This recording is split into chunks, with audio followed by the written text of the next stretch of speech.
tout à l'heure que 14 juillet d'humiliation et d'opprobre pratiquement en France. Emmanuel Macron a été sifflé, hué le 14 juillet dernier aux Champs-Élysées au cours du grand défilé donc, commémorant le 14 juillet en France. Et c'est tout dire que les 54% d'abstention des Français qui ont rejeté pratiquement le pouvoir, ou tout au moins l'establishment politique de la République ou la France en marche, a donc s'est donc donné rendez-vous aux Champs-Élysées pour justement huer, siffler et dire leur non à Emmanuel Macron. Comment comprendre cette réalité qui est aujourd'hui au cœur de la France, c'est-à-dire le rejet d'un système politique, le rejet pratiquement d'un homme, et quelles peuvent être les leçons et les messages en direction de l'Afrique où celui-là, Emmanuel Macron, le Jupiter autour duquel tourne le soleil français, s'est imposé en donneur de leçons au Mali, en RCA et par moment même au Cameroun, mais il n'a jamais réussi. Et ce sont les sénateurs ou alors les parlementaires, l'un des parlementaires français qui avait fait savoir que c'était un faiseur de roi raté au Cameroun. Comment comprendre cette histoire du 14 juillet en France? Voilà notre sujet d'accueil. On va le retrouver, Luc Michel, tout à l'heure. Je crois que les réseaux et les connexions entre nous et Bruxelles sont déjà au rendez-vous.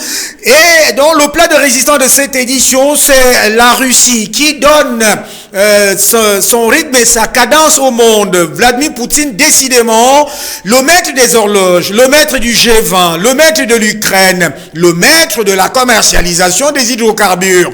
Lorsque les Occidentaux appliquaient ou prenaient des sanctions contre la Russie, ils n'avaient jamais envisagé une telle situation. Aujourd'hui, Poutine se pose et s'impose comme le maître des horloges, donc gérant d'une manière très ferme la situation, par exemple, des hydrocarbures, où le bloc occidentalo-américain est obligé d'aller pleurnicher à gauche et à droite. Imposons sa règle en Ukraine, il a pratiquement 65% du pays.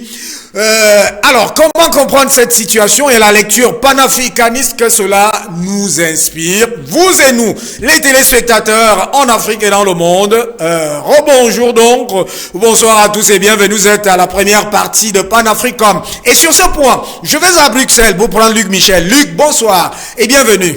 Ciao. Bonsoir Hubert, j'espère que les dieux de la technique ne nous trahiront plus. Et il faut constater quelque chose, c'est que le système parlementaire occidental qui prétend être la démocratie avec un grand là depuis 35 ans est en échec complet. Il est rejeté par les populations, pas seulement en France mais en Grande-Bretagne, aux États-Unis. Macron qui donne des leçons au monde, qui prétend être le modèle, etc.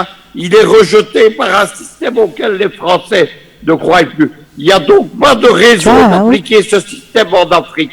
C'est François Mitterrand qui était venu l'imposer lors de la fameuse conférence de la Baule, lorsque George Bush II, père, avait proclamé le nouvel ordre mondial américain, dont François Mitterrand était le porteur de valise. On avait imposé partout l'agenda occidental aux États africains. On avait démantelé les États partis qui fonctionnaient bien.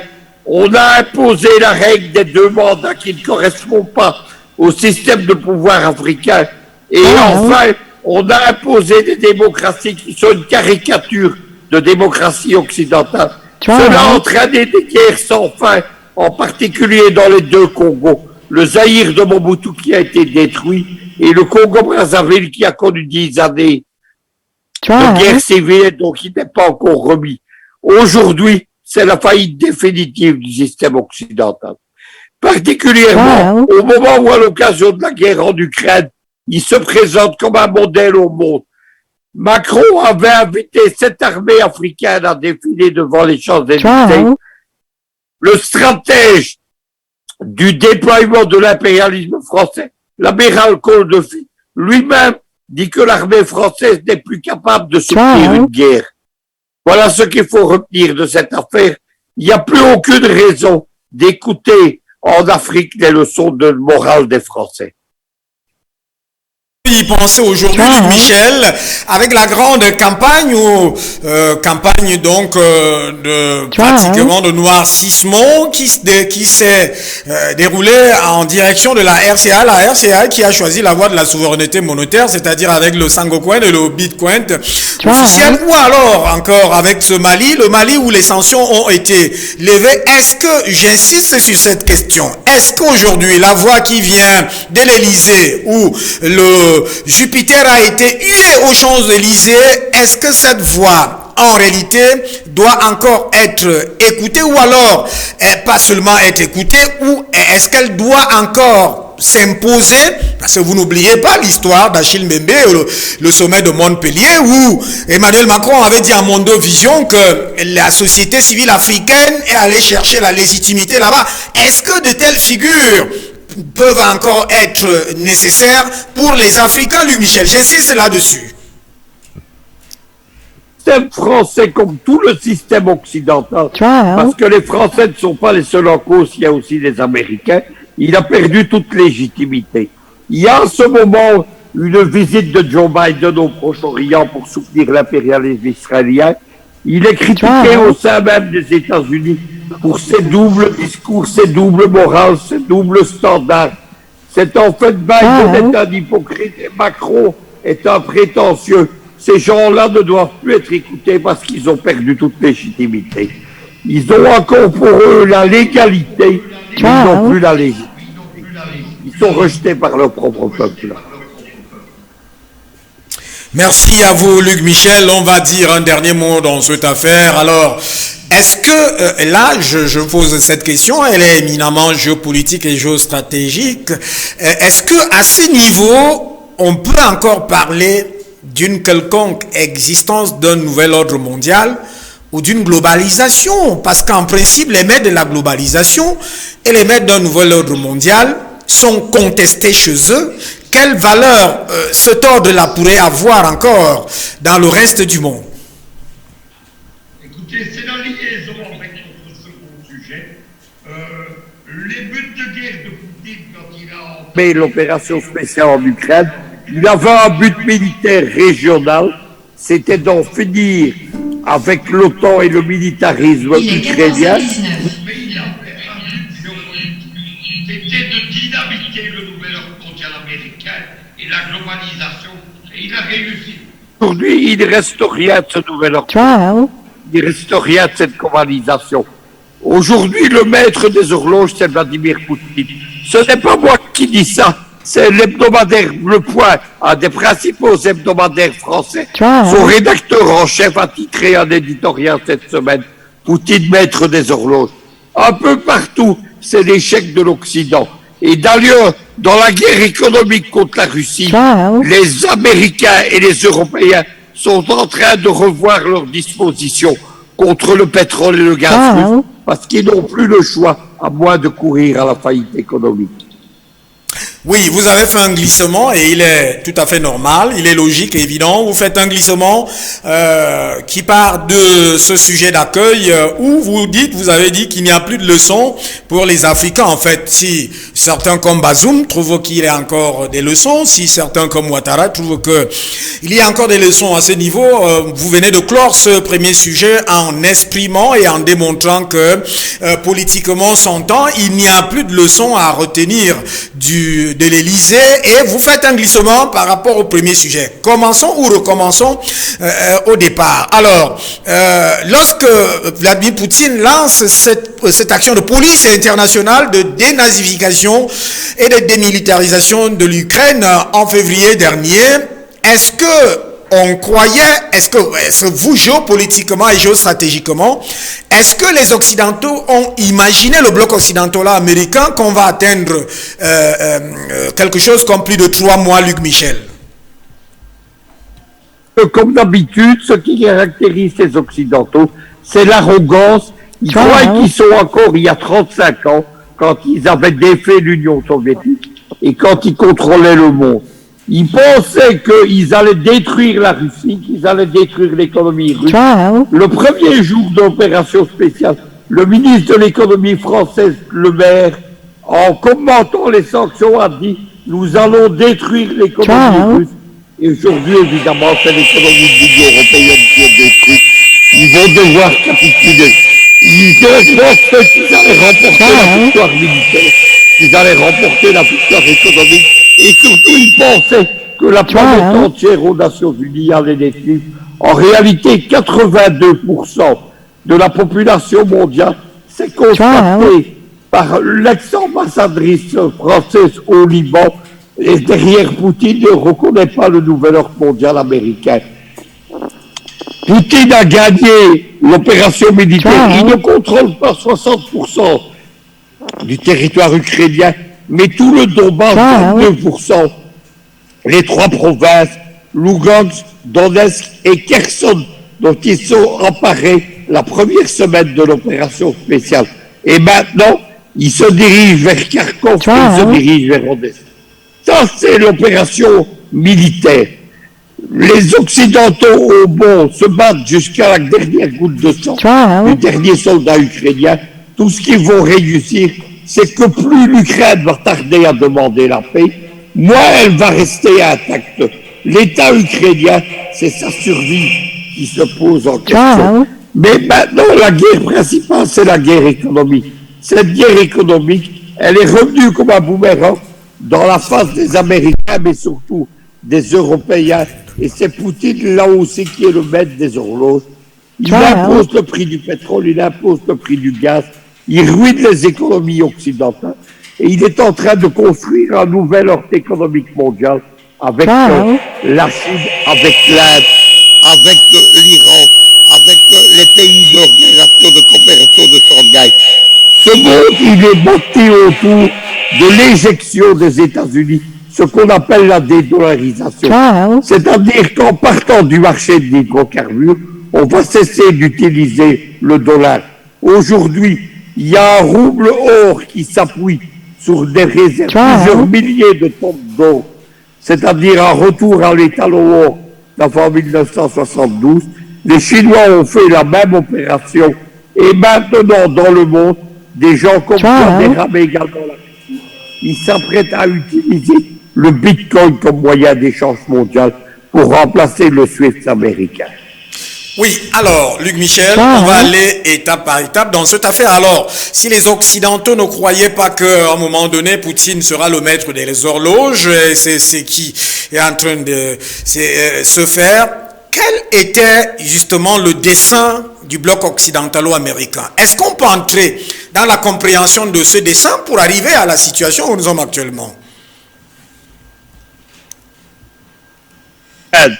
Elle a été déclenchée préventivement par les Russes, parce qu'avec l'aide des Américains et des pays de l'OTAN, les Ukrainiens s'apprêtaient à lancer une guerre éclair contre le Donbass et contre la Crimée. Mais en réalité, c'est une guerre qui est planifiée par les Américains depuis de longue date. Quels sont les buts de guerre des Américains? Il y a 2 buts de guerre. Il y a un but géopolitique, c'est de détruire la Russie avant 2030. Il y a un but économique, c'est de fracturer les économies européennes, les Européens étant l'adversaire économique principal des États-Unis. Les États-Unis ont échoué dans tous les domaines. En fait, ils ont réussi. Les économies européennes sont fracturées, mais elles sont fracturées par les Russes. Et militairement, ils sont en train d'échouer. Maintenant, les Russes mènent en Ukraine une nouvelle tactique, c'est-à-dire qu'ils créent des postes d'encerclement. On appelle ça en langage militaire des chaudrons, parce que dans ces chaudrons, on fait bouillir l'adversaire. Construire une dizaine de chaudrons dans lesquels il y a chaque fois de 2000 à 10 000 soldats ukrainiens. C'est l'armée ukrainienne qui est en train d'être détruite.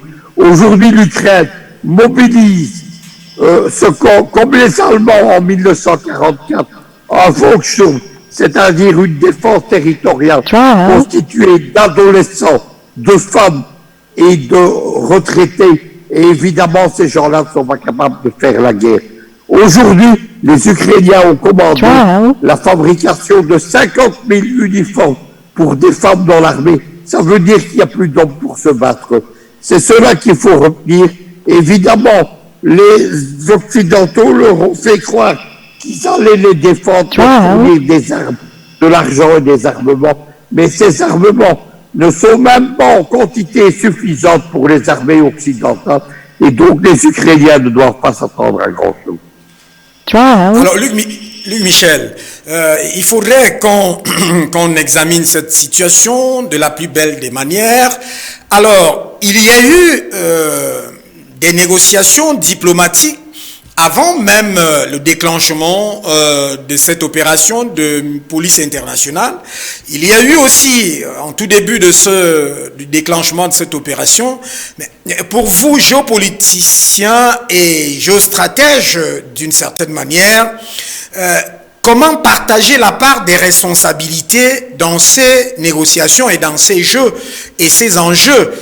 Aujourd'hui, est-ce qu'on peut regarder les responsabilités des uns et des autres au cœur des sanctions, au cœur de Poutine qui dit il ne peut pas se laisser faire? Pouvez-vous nous dire quelles sont les responsabilités des uns et des autres à partir de cet instant-là? Mais tout d'abord, les Russes ont été raisonnables. Ils ont fait ce qu'on appelle les accords de Minsk, qui ont été cautionnés par les Français, les Britanniques et les Allemands, mais également les Russes et par les Républiques de Donetsk et de Luhansk. Qu'est-ce qu'il s'agissait? Il s'agissait de donner un statut d'autonomie prononcé aux républiques autonomes de Lugansk, l'Ukraine. Immédiatement, les accords ont été sabotés sur ordre des Américains par les Français, les Allemands, les Anglais, les Américains. Ils n'ont jamais été appliqués. Au contraire, les Russes ont engagé une opération quantitative, c'est comme ça qu'ils l'appellent, pour punir la population du Donbass à partir de 2014. La première semaine de la guerre, de l'opération spéciale russe en Ukraine, les Russes ont expliqué qu'ils n'avaient plus de patience. Les Ukrainiens ont dit nous allons négocier. Mais les Américains les ont empêchés de négocier. Ils leur ont dit vous allez gagner la guerre, la Russie va s'effondrer, Poutine va être renversé, va être victime d'un push, alors que 85% de la population russe soutient le président Poutine. Et évidemment, les Ukrainiens ont engagé une marche de somnambule vers le suicide. Aujourd'hui, les négociations n'auront lieu que si les Ukrainiens se rendent, les Russes ont été clairs là-dedans, et qu'ils acceptent les conditions russes, c'est-à-dire la militarisation de l'Ukraine, c'est-à-dire le renoncement à l'OTAN, c'est-à-dire l'indépendance des républiques de Donetsk, de Lugansk, et du rattachement de la Crimée à la Fédération de Russie. Mais évidemment, plus les Russes s'enfoncent dans l'Ukraine, maintenant ils contrôlent également d'autres régions, et évidemment, plus l'Ukraine va perdre son statut d'État. Ajoutons que derrière cela, il y a les faux amis de l'Ukraine, qui sont les Polonais, les Roumains et les Hongrois, qui ont des revendications, parce qu'il y a des régions avec des minorités hongroises, polonaises et roumaines en Ukraine. Et évidemment, le but de ces trois pays, sous prétexte de soutenir les Ukrainiens, c'est de reprendre le contrôle de leur territoire, dont ils avaient le contrôle entre 1918 et 1944. Donc l'Ukraine, c'est le pronostic que moi je fais, l'Ukraine va disparaître en tant que statut d'État. Il va rester une petite Ukraine croupion sous la menace des missiles russes entre Lviv et Kiev. Alors et c'est bien que vous arrivez à cette perspective, à cette probable perspective, parce que en réalité la propagande occidentale ne va pas dans ce sens. Lorsqu'on arrive à cette perspective, en quoi Monsieur Volodymyr Zelensky, acteur de télévision et homme de théâtre, a-t-il été considéré comme responsable par la Russie de Vladimir Poutine? Et est-ce que il y a eu des efforts de son côté de pouvoir s'entendre avec Vladimir Poutine et que celui-ci, Monsieur Poutine, a refusé? Comment on peut comprendre cela? Parce que je voudrais qu'on arrive à la situation actuelle après avoir compris tous ces jeux et enjeux qui ont eu lieu et où il y a eu une campagne médiatique parfois irréels, avec des faits irréels, avec cette volonté de vouloir assassiner Poutine, de vouloir mordicus et l'éliminer. Est-ce qui a saboté toutes les possibilités de paix qui auraient pu sauver la peau des Ukrainiens? La première semaine, il y a eu des négociations avec les Russes et Zelensky les a sabotés. Le principal négociateur ukrainien, d'ailleurs, a été assassiné sur ordre des services secrets ukrainiens la première semaine. Depuis, Zelensky mène une campagne de propagande anti-russe. Il appelle à l'expulsion de la Russie du Conseil de sécurité, de la FAO, du Conseil des droits de l'homme de Genève, etc. Il soutient les Américains. Lui, évidemment, il n'a rien à craindre d'une défaite de l'Ukraine puisque sa famille a reçu des passeports israéliens. Ce sont des juifs ukrainiens. Ils sont réfugiés en Israël. Ils ont acheté une villa de 6 millions de dollars et la famille de Zelensky, les généraux de l'armée ukrainienne et des services secrets ukrainiens, ils ont reçu des passeports britanniques. Quand tout va s'écrouler en Ukraine, ils vont aller se réfugier en Grande-Bretagne. Mais Zelensky est à juste titre considéré non pas comme le responsable du sabotage de la paix, mais comme le porteur de valise des Américains. Les responsables, évidemment, c'est Biden, mais c'est également des gens comme Macron, comme le chancelier allemand, comme Boris Johnson. Ces gens, évidemment, se sont comportés avec arrogance. Ils ont saboté toute possibilité de paix. Voilà ce qui arrive, notamment en menant la guerre économique qui s'est retournée contre. Oui, alors Luc Michel, regardons en direction des sanctions économiques et parfois même des sanctions individuelles. Le bloc occidentalo-américain a pratiquement saisi ou s'est saisi des biens des oligarques russes et des personnalités russes, des hommes d'affaires russes, et dont la géopolitique de ces sanctions. Est-ce que cela a contribué à radicaliser Poutine? En quoi ces sanctions aujourd'hui sont-elles négatives dans la géopolitique ou tout au moins la compréhension de cette situation par le bloc occidentalo-américain? Sanctions contre l'État russe, contre l'économie russe, ça a radicalisé les Russes derrière Poutine. 83% des Russes, c'est un sondage qui est fait par un institut de sondage américain qu'on appelle l'Institut Levada, qui dépend de la fondation Carnegie aux États-Unis. 83% des Russes soutiennent Poutine. Mais les Américains, ils ont, parce que c'est eux qui ont déterminé les sanctions, les Européens ne les font pas, ils ont démontré qu'ils ne comprenaient pas le système russe. En Occident, ce sont les milliardaires américains qui sont les patrons. Ce sont eux qui commandent à la politique, qui contrôlent tout. Des gens comme Jeff Bezos, Bill Gates, George Soros, etc. Mais en Russie, c'est Poutine et l'État russe qui commandent aux oligarques. En sanctionnant les oligarques, ça n'a eu aucune conséquence pour Poutine. Ça a été un vol, parce que c'est un hall de biens privés russes, mais ça n'a aucune conséquence, ni pour l'économie russe, ni pour l'État russe. C'est pour cela, évidemment, qu'ils peuvent continuer. Ajoutons que les Russes ont adopté des contre-sanctions. Quand on a sanctionné les filles de Poutine, ou la femme de Lavrov, par exemple, les Russes ont rétorqué. Ils ont sanctionné la famille de Biden, ils ont sanctionné la famille de Boris Johnson, ils ont sanctionné tous les congressmen américains et tous les parlementaires britanniques et français et parlementaires européens. Et évidemment, à chaque sanction européenne correspond une contre-sanction russe qui fait très mal. Maintenant, les sanctions économiques, évidemment, c'est Poutine qui a serré à la gorge les Occidentaux, en particulier les Européens. Parce que les Américains, eux, n'ont pas sanctionné le gaz et le pétrole russe. Le dernier épisode, c'est la volonté américaine qui serait de limiter le prix de vente du pétrole.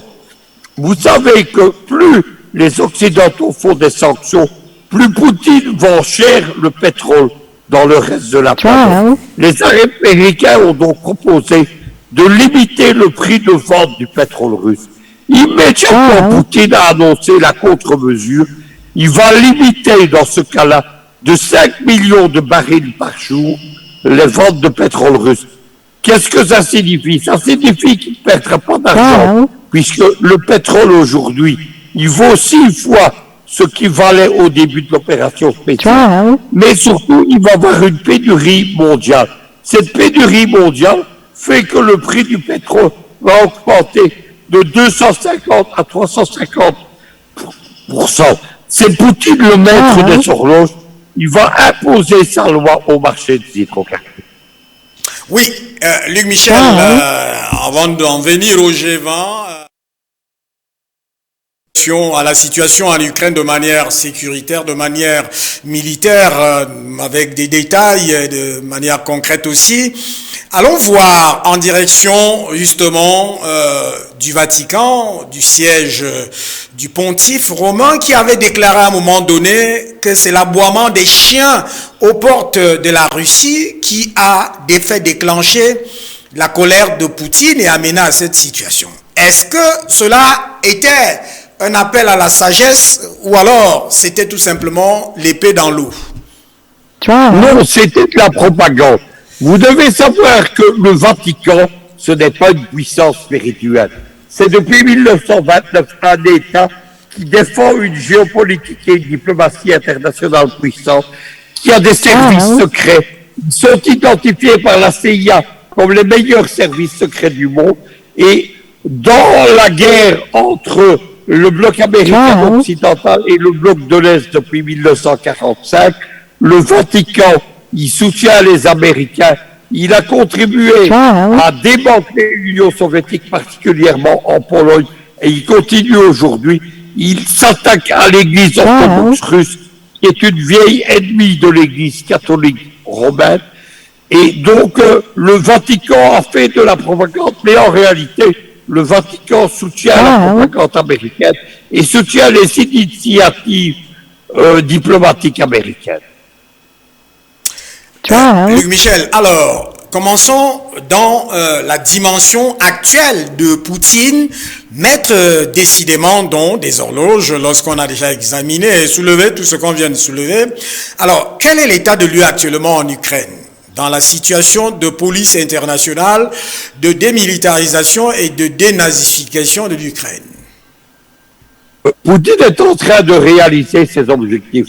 Au début de la guerre, le temps a raconté que Poutine menait une guerre éclair pour s'emparer de Kiev et de Kharkov et qu'il avait échoué, que c'était une défaite. En réalité, c'était des opérations de diversion. On appelle cela des masquerizza en russe. C'est des opérations de diversion. C'est une spécialité de l'art militaire russe.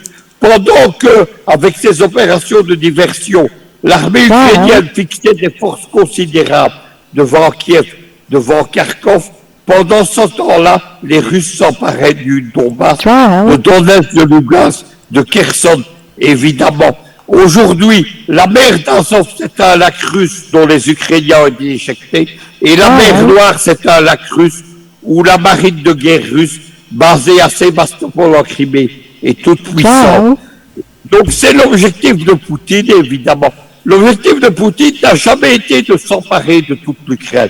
C'est de s'emparer du Donbass et ensuite de ce qu'on appelle la Novorossia, c'est-à-dire de la partie de l'Ukraine qui était russe jusqu'en 1917, qui avait été faite russe par l'impératrice Catherine la Grande, qui a libéré cette terre de l'Empire ottoman et qui a imposé des populations russes depuis le XVIIe siècle. Des villes comme Kharkov, comme Kherson, comme Odessa, comme Melitopol, etc. Ce sont des villes russes avec une population qui parle russe. Le second but de Poutine maintenant, parce que les Ukrainiens n'ont pas été raisonnables, qu'ils veulent faire le jusqu'au boutisme, évidemment, le but de Poutine, c'est de libérer la Novorossia à côté du Donbass. Et une fois que cela est fait, c'est de laisser un État résiduel, dénazifié, démilitarisé, autour de Lviv et de Kiev. C'est la partie de l'Ukraine, d'ailleurs, qui n'a jamais été russe. Avant 1917, Lviv était polonais. Voilà ce qu'il faut savoir, évidemment. Et des grandes parties de ce territoire étaient roumains et étaient hongrois, comme je vous l'ai expliqué il y a quelques minutes.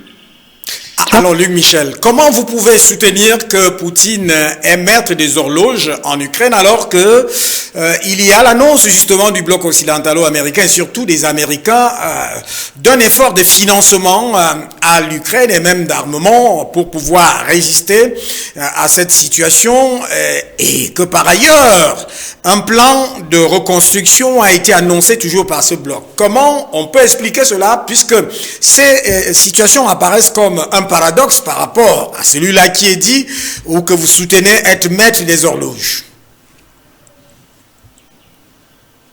Que Poutine est maître des horloges, ce sont les spécialistes occidentaux. Depuis le premier mois de l'opération spéciale en Ukraine, il y a des généraux et des colonels américains sérieux, pas des agents de l'OTAN. Il y a des généraux français, ils ont encore pillé une tribune il y a 48 heures. Ils ont expliqué en fait que tout ce que faisait la propagande de l'OTAN, c'était faux, que Poutine était en train de gagner et qu'il allait gagner dans le Donbass. La première semaine de l'opération spéciale en Ukraine, le magazine américain, évidemment, le New York Times, il a expliqué évidemment que Poutine est en train de gagner la guerre. Maintenant, le but des Occidentaux, c'est que la guerre dure le plus longtemps possible et de se battre jusqu'à la dernière goutte de sang dans l'Ukraine. C'est pour ça qu'ils fournissent de l'argent et qu'ils fournissent des armements à l'Ukraine. Cela retardera la défaite des Ukrainiens, mais ça n'entraînera pas la défaite des Russes. Le but de guerre de Poutine, c'est de s'emparer de la mer d'Azov, c'est fait, de la mer Noire, c'est fait, du Donbass, de Donetsk et de Lugansk, c'est fait, de Kherson, c'est fait, et maintenant il continue vers la Novorossia. Le reste, c'est ça, vous le dites, c'est-à-dire Poutine, c'est d'établir la Novorossia, Russia ou Russia. Alors, dites-nous, Luc Michel, est-ce que cette guerre, cette confrontation, s'est déplacée au plan économique, c'est-à-dire, vous semblez aussi justifier que Poutine est décidément le maître des horloges qui rythment le fonctionnement du G20? En fait, ils ont voulu que le conflit principal soit le conflit économique. Ils ont lancé la guerre des hydrocarbures, la guerre du pétrole, la guerre du gaz. Ça n'a pas commencé il y a 120 jours. La guerre des hydrocarbures, elle a commencé en septembre 2015 sous Obama, lorsque les Américains ont voulu prendre le contrôle du marché du gaz et du pétrole mondial et que les Russes s'y sont opposés. Les Russes, évidemment, ils ont transformé en déroute cette guerre d'hydrocarbures, cette guerre économique. C'est cela qu'il faut retenir, évidemment. Maintenant, la conférence sur la reconstruction, il faut savoir qu'elle a été décidée en début d'année avant la guerre en Ukraine. Elle a été décidée par les Américains. Et celle qui vient de se tenir, ça a été de la propagande. C'est-à-dire que on a décidé de reconstruire des régions qui sont sous le contrôle de la Russie, Donetsk, Lugansk, la Crimée et la mer Noire. C'est-à-dire que les Européens proposent de donner de l'argent pour reconstruire des régions qui appartiennent maintenant à la Russie. Mais secondement, ils veulent reconstruire ces régions avec l'argent volé à la Russie. En particulier, les 600 milliards de dollars qui ont été confisqués à la Russie la première semaine de l'opération spéciale. Mais les Russes ont déjà prévenu que dans ce cas-là, ils nationaliseraient les biens occidentaux en Russie, c'est-à-dire 700 milliards de dollars. C'est une très bonne opération pour la Russie. Très bonne opération de la Russie. Alors, quels sont les rapports qu'on peut faire dans cette situation? Restons d'abord sur le G20, on va examiner en profondeur la dimension des hydrocarbures.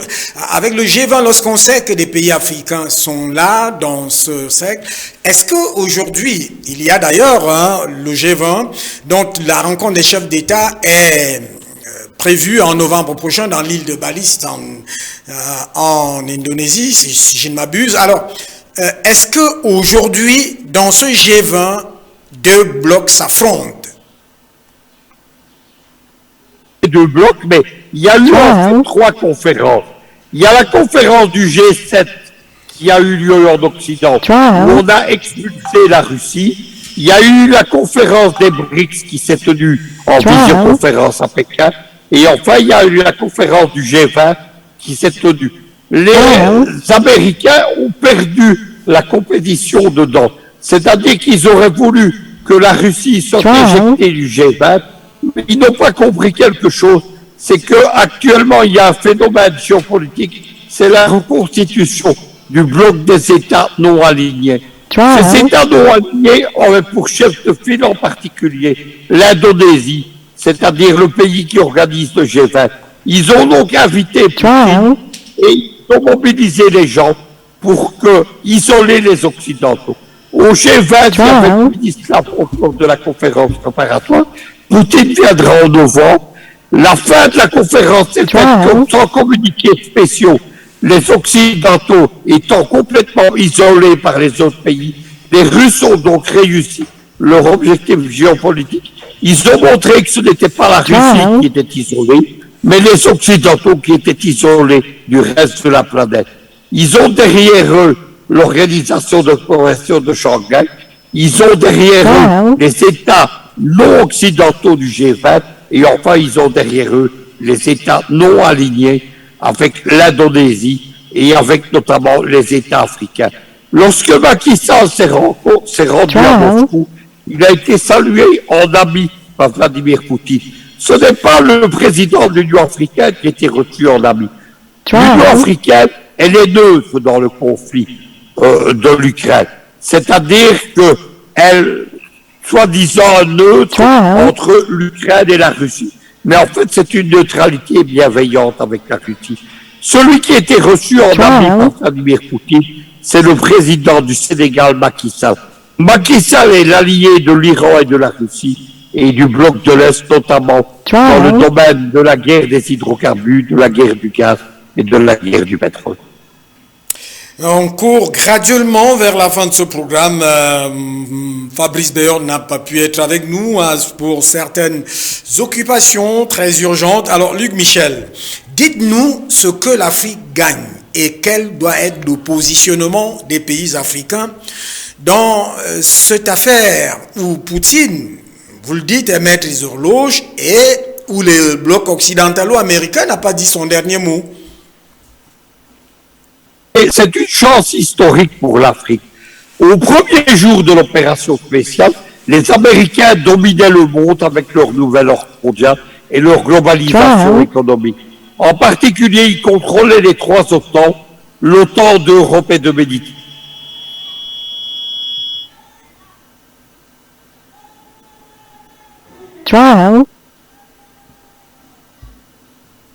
Est-ce que Luc Michel est avec nous?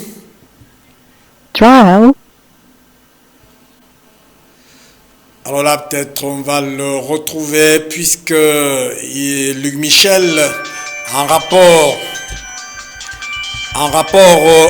à la participation donc des Africains, c'est-à-dire à ceux que les Africains doivent gagner dans cette affaire, Luc Michel est en train de nous faire savoir que pratiquement au début de cette opération, de cette action de police internationale de dénazification et de démilitarisation de l'Ukraine, l'OTAN occupait donc, en fait, gérait et imposait sa loi sur le monde entier. Luc Michel, vous allez certainement, on va vous prendre dans l'autre réseau, beaucoup plus à la régie, et donc le bloc occidentalo-américain imposait sa règle, sa loi, sa domination, et que pratiquement après 1, 2, 3, 4 semaines, un mois de cette action, que les trois OTAN ont commencé à avoir des problèmes. Je ne sais pas si on a retrouvé Luc Michel.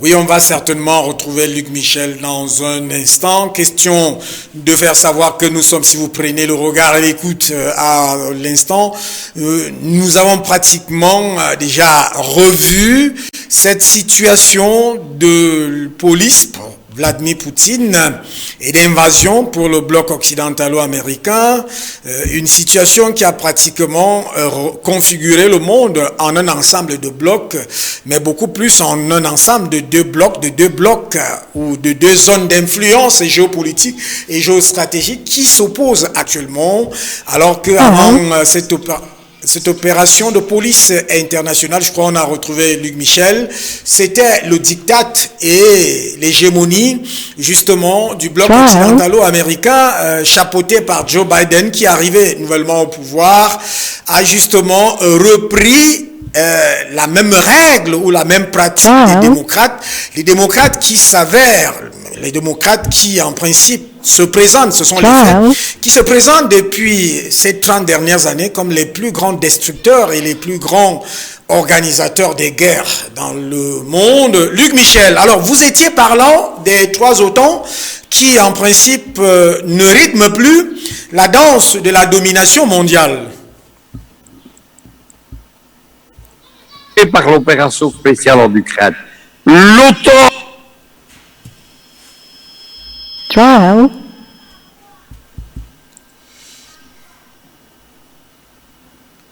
des soucis de connexion, mais Luc Michel est avec nous. Vous disiez, Luc, que l'OTAN, les trois OTAN, en principe, ont eu des sérieux problèmes après cette action de police internationale de dénazification et de démilitarisation de l'Ukraine. Écoutez, les OTAN, évidemment, sont fracturés. L'OTAN d'Europe, elle est fracturée autour des pays européens et de leurs différents intérêts économiques. L'OTAN du Proche-Orient, elle a vu à la grande surprise des Américains, les Émiratis, les Qataris et les Saoudiens participer du côté de la Russie à la guerre des hydrocarbures. Et enfin, dans le Pacifique, l'OTAN fait une erreur stratégique fondamentale, c'est-à-dire que les Américains ont entamé la guerre sur deux fronts, contre la Russie en Europe et en Méditerranée, et contre la Chine dans le Pacifique. C'est une chance historique pour les Africains. Aujourd'hui, les Africains ont des alliés puissants. Ils ont leurs adversaires européens, le néocolonialisme européen, qui est en crise économique et militaire profonde, qui n'aura plus les moyens de mener ces grandes opérations militaires en Afrique. Et enfin, la guerre des hydrocarbures, elle va restituer aux pays africains la propriété de leur sous-sol. Il y a particulièrement cet axe Alger, Bamako, Moscou actuellement, qui est allié à l'Iran et qui mène la guerre des hydrocarbures. C'est-à-dire que avec l'aide du Sénégal, de la Guinée équatoriale, de l'Algérie, eh bien, les Africains vont se réapproprier le marché du gaz. C'est cela qu'il faut retenir. C'est une chance historique pour les Africains. J'entends parfois des Africains faire une erreur stratégique profonde. Généralement, ce sont des agents du Quai d'Orsay.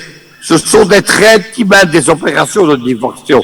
Ils nous disent que l'Afrique n'a pas à se lier à la Russie, qu'elle doit mener son combat seule, qu'elle va se libérer toute seule. C'est une folie géopolitique.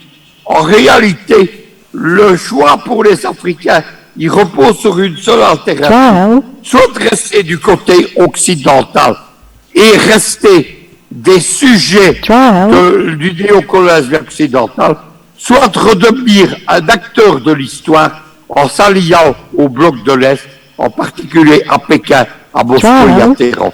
C'est la chance historique de la Russie, qu'on se souvienne des années 1970 et 1980, les derniers empires coloniaux européens. Ils ont été défaits parce que les panafricanistes se sont alliés à l'Union soviétique. C'est aujourd'hui la même alliance en plus puissant qui se renouvelle, qui est en train de se refaire. Et aujourd'hui, ça explique la colère et les opérations des Américains et des Français contre la Centrafrique et le Mali, parce que le Mali et la Centrafrique, ce sont les deux têtes de pont de la Russie en Afrique, les deux têtes de pont du combat contre le néocolonialisme. Merci à vous, Luc Michel. Alors, On va sortir de cette édition, la première partie de cette édition de Panafricom en se posant la question de savoir, est-ce que les endocolons, vous venez de les citer, les Africains du Quai d'Orsay et les Panafricains de la Margarine, est-ce que ceux-là vont comprendre, est-ce qu'ils vont lâcher prise, puisque le véritable drame de l'Afrique vient de cette traîtrise permanente et continue? Non, il faut comprendre que c'est une question de gens qui sont achetés. Les Occidentaux, les Américains par exemple, ils ont des moyens considérables, le State Department, des vitrines légales de la CIA.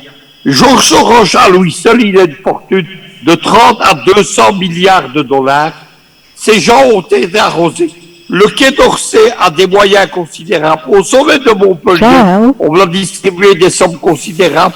Ces gens d'Afrique qui s'est servi d'intermédiaires. On a recruté une série, ceux qu'on appelle les panafricanistes de Margarine. Leur but, c'est de saboter la Russie en Afrique et de saboter, nous, les néo-panafricanistes, en fracturant notre combat. Ces gens sont des traîtres. Ils méritaient. Che Guevara, en 1962, il disait qu'un patriote latino-américain, il devait toujours avoir 5 balles dans la main. Une balle pour l'ennemi de l'intérieur, une balle pour l'ennemi de l'extérieur, 4 balles pour l'ennemi de l'intérieur. C'est encore la situation actuelle. C'est-à-dire qu'il y a une 5e colonne africaine. Elle est constituée des chefs d'État pro-occidentaux, Alassane Ouattara, Tshisekedi, Kagame, le roi du Maroc et compagnie, mais elle est surtout constituée de ces faux activistes panafricanistes qui sont des mercenaires achetés par les Américains. Le phénomène a commencé en août 2014 lors du sommet USA-Africain leader à Washington. Au moment où Obama recevait les chefs d'État africains à 800 mètres de là, dans les locaux du Sénat américain, il y avait un sommet alternatif des vitrines légales de la CIA. C'est à ce moment-là qu'on a achevé la première génération de faux panafricanistes. J'ai des camarades de combat qui nous ont trahis littéralement en 48 heures. Tous ces gens sont des gens stipendiés, comme dit Macron. Évidemment, il n'y a pas d'indulgence à avoir pour eux. On commence à les savoir. Il est encore trop tôt pour les désigner. Mais bientôt, ils seront exposés au pilori des peuples par Au pilori des peuples panafricanistes et des panafricanistes. Luc Michel, merci pour toute cette expertise. Mais on commence déjà à voir, est-ce que en regardant le rétroviseur, je ne vous emmène pas à faire la géopolitique du rétroviseur, encore moins la géostratégie du rétroviseur, c'est tout simplement pour nous dire en réalité, pour vous, qu'est-ce qui aura donc marqué cette semaine qui s'achève? Nous sommes le dimanche, une autre commence demain. Quelle aura été la pointe géopolitique de cette semaine, Luc Michel? Joe Biden au Proche-Orient. Je vous ai expliqué que l'alliance américaine au Proche-Orient, elle est fracturée. Les alliés militaires des États-Unis, les Saoudiens, les Qataris, les Émiratis, à cause de la guerre des hydrocarbures, ils ont pris le parti du bloc de l'Est. Le projet de construire une OTAN du Proche-Orient autour des Israéliens, des Qataris et des Émiratis, c'est un vieux souvenir. Biden est donc allé en Israël, il est allé chez les Saoudiens pour renouer les alliances américaines. Il est allé montrer qu'il était toujours du côté des Israéliens, mais qu'il essayait de rattraper les Saoudiens. Les Saoudiens, évidemment, ils ont le choix aujourd'hui, continuer l'alliance américaine et se ruiner économiquement dans la guerre des hydrocarbures, ou mener la guerre des hydrocarbures comme ils le font depuis 2 ans, aux côtés des Russes ou des Iraniens. Il y a un mouvement actuellement entre les Saoudiens et les Qataris pour se rapprocher des Russes et de l'Iran. C'est cela qui est l'événement. Ajoutons qu'il y a quelque chose qui est important, c'est l'imposture de Joe Biden qui est éclatée au grand jour. Il y a 2 ans, Biden nous disait que les Saoudiens étaient des assassins, c'était le meurtre de Khashoggi, qu'il allait en faire un État paria. Aujourd'hui, il fait amende honorable et il va baiser les pieds de Ben Salman en Arabie Saoudite et il va soutenir l'impérialisme israélien. Les Américains n'ont pas d'impératif moral. Ils ne défendent pas la morale, la démocratie, les droits de l'homme. Ils défendent leurs intérêts militaires et économiques. Ce sont des prédateurs. Et maintenant, cela apparaît aux yeux du monde entier. Merci à vous, Luc Michel. Merci pour toute cette expertise. On va certainement se retrouver en semaine avec une autre pointe d'autres démarcation géopolitique et géostratégique du monde. J'ai retenu, et les Africains, quoi, je crois qu'ils ont retenu avec moi qu'il y a une chance historique pour l'Afrique et que nous ne sommes plus à cette heure de ces huis clos ou de cette prédation, de cette hégémonie s'exerçant de manière impérative et de manière brutale sur le continent africain, ce qui avait fait emporter près de plus d'une vingtaine de chefs d'État en fonction. Aujourd'hui, c'est plus cela. Il y a donc une chance historique, géopolitique et géostratégique que les Africains doivent saisir. Dixit Luc Michel, merci à toi pour toutes ces amitiés et merci pour cette expertise. J'annonce déjà la deuxième partie. Valentin Bemouyeme, Privat Ngomon et d'autres deux personnes qui vont nous retrouver tout à l'heure et que j'aurai le soin d'annoncer. On ira justement voir ce qui se passe au Mali en termes de sujets de plat de résistance, tout ce qui s'est passé au Mali avec ces 49 soldats ivoiriens qui aujourd'hui sont entre les mains de la justice malienne avec ce communiqué, ces interventions et ces précisions, en fait pas ces précisions, ces actions fortes prises par le gouvernement malien et l'État malien dans la dynamique, sa dynamique irréversible de refondation.